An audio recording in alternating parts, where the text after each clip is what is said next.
Nul n'ignore que la vie sociopolitique de notre pays, le Bénin, ces dernières années, est caractérisée par un contexte de vives tensions qui ont mis en mal la cohésion sociale et l'unité nationale qui avaient toujours caractérisé notre pays.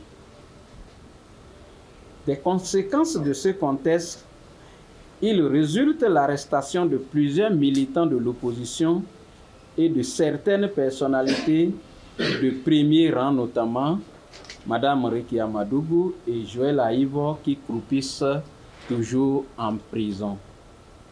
Il faut aussi rappeler, dans la même veine, l'exil de plusieurs autres leaders politiques, dont les plus en vue, Valentin Agasso Djenotin, Liadi Vinagnon Soglo, Komi Kouché, Sébastien Germain Adjavon, Fatma Amadou Djibril, Amisetou Afodjobo, etc. Les dernières élections législatives de janvier 2023, qui ont marqué l'entrée au Parlement d'une minorité de députés de l'opposition et la décision du gouvernement de libérer certains détenus, apparaît aux yeux du peuple béninois comme un début de dégel devant conduire à la réunification et à la pacification de notre société. Cette dynamique mérite d'être poursuivie et renforcée afin de réunir toutes les filles et tous les fils du Bénin autour des grands défis de développement et de sécurité qui sont les nôtres en ce moment. C'est dans ce cadre qu'en intelligence, avec le parti Les Démocrates et conformément à l'article 98 de la Constitution, les députés du groupe parlementaire Les Démocrates ont initié une proposition de loi spéciale portant amnistie et ou abandon de poursuites judiciaires au profit des personnalités politiques en prison ou en exil pour des faits criminels, délictuels et contraventionnels mis à leur charge de 2017 à nos jours. La proposition de loi comporte 2 titres avec 9 articles. Le premier titre concerne l'amnistie des personnalités politiques en prison, des détenus politiques et tous ceux qui bénéficient d'une liberté provisoire.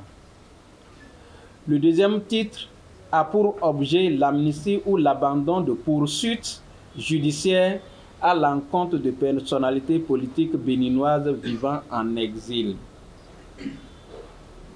Chers camarades, messieurs les journalistes, nous invitons le peuple béninois, la société civile, le clergé, la conférence épiscopale du Bénin, l'Union islamique du Bénin, les dignitaires des cultes endogènes, les rois et têtes couronnées à soutenir cette proposition de loi pour son aboutissement afin que les filles et fils de ce pays, jadis pays de paix, d'harmonie et de démocratie, retrouvent ces lettres de noblesse. Nous invitons nos collègues de la majorité parlementaire à ne ménager aucun effort pour faire passer la proposition de loi dans l'intérêt du Bénin. Il est temps de désamorcer la bombe politique qui risque de nous emporter tous si rien n'est fait. Enfin, nous, députés, initiateurs de la présente proposition de loi spéciale d'amnistie, prions son Excellence, Patrice Talon, président de la République et père de tous les Béninois et de toutes les Béninoises, d'œuvrer pour l'aboutissement heureux de cette loi, toute chose qui renforcera son bilan économique, politique et social. Le Bénin est un pays de concorde en principe.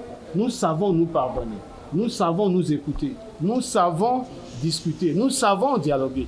C'est à cela que nous invitons les uns et les autres.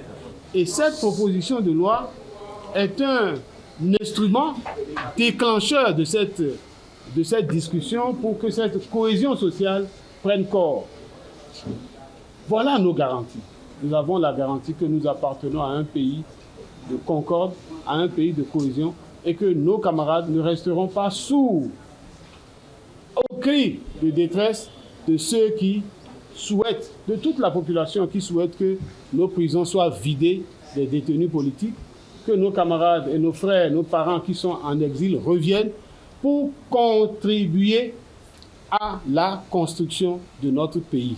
C'est notre pays à tous et chacun apportera son petit bol de sable, sa petite truelle de ciment, son petit seau d'eau pour que le pays soit bâti pour le bien de la communauté que nous constituons.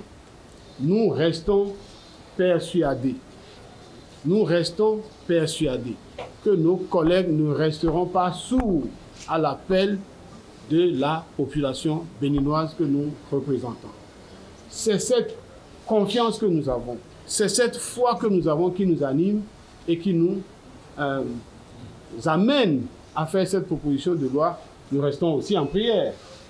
Nous restons aussi en prière pour que Dieu assouplisse le cœur des gens qui nous dirigent, assouplisse le cœur de nos collègues qui sont au Parlement et que leurs alliés du gouvernement aussi leur parlent et qu'ils comprennent qu'on a besoin de tout le monde pour construire ce pays. J'y crois, nous y croyons. Lorsque vous écoutez ceux qui sont au gouvernement, ils vous disent qu'ils ne sont pas des prisonniers politiques. Il faut leur demander comment on définit un prisonnier politique. S'ils n'ont pas été candidats, je parle de Madame Rekia Madougou et Aïvo, est-ce qu'ils seraient arrêtés? La réponse est non.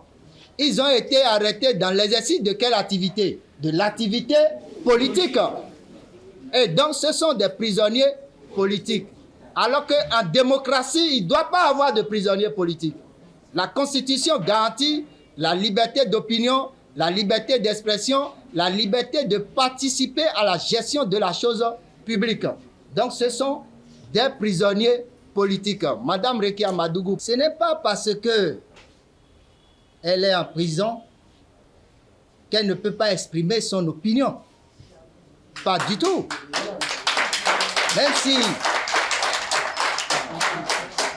elle est détenue à Missérété en tant que prisonnière,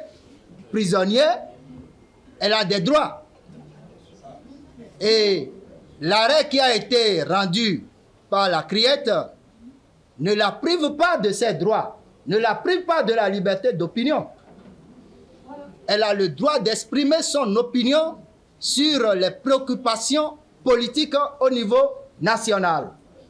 Et ce n'est pas parce qu'elle exprime son opinion sur ces questions que le gouvernement doit durcir ses conditions de détention. C'est une violation non seulement de la Constitution, mais également du droit international. Chers amis, vous savez depuis toujours, et pour être conforme à la déclaration que nous venons de faire, il est unanime que Mme Rekia Madougou est détenue illégalement. Le groupe des experts des Nations Unies a déclaré également qu'il s'agit d'une détention arbitraire. Mais si on ne se reconnaît pas coupable, pourquoi demande-t-on la clémence à quelqu'un? La clémence se demande en droit judiciaire. La clémence se demande lorsqu'on a plaidé coupable. Mais les gens ne veulent pas exécuter, comme l'a dit le professeur tout à l'heure, ne veulent pas exécuter les décisions rendues au plan international. Mais l'État béninois a toujours présenté ses observations, a toujours constitué des avocats devant ces juridictions-là. L'État béninois a fait voyager des ministres pour défendre sa cause devant ces institutions. Mais ces institutions ont déclaré que les détentions, à savoir de Mme Rekia Madougou et même des condamnations prononcées au Bénin contre M. Adjavon et autres là, sont des condamnations arbitraires, que c'est contraire au droit. Mais comment voulez-vous que quelqu'un qui n'a pas plaidé coupable vienne demander clémence? Clémence à qui? Et c'est d'ailleurs la raison pour laquelle Nous remercions les députés qui ont introduit une loi d'amnistie. Et lorsque, je crois, moi, si les députés se reconnaissent également représentants du peuple béninois, je crois qu'ils vont voter cette loi d'amnistie. Parce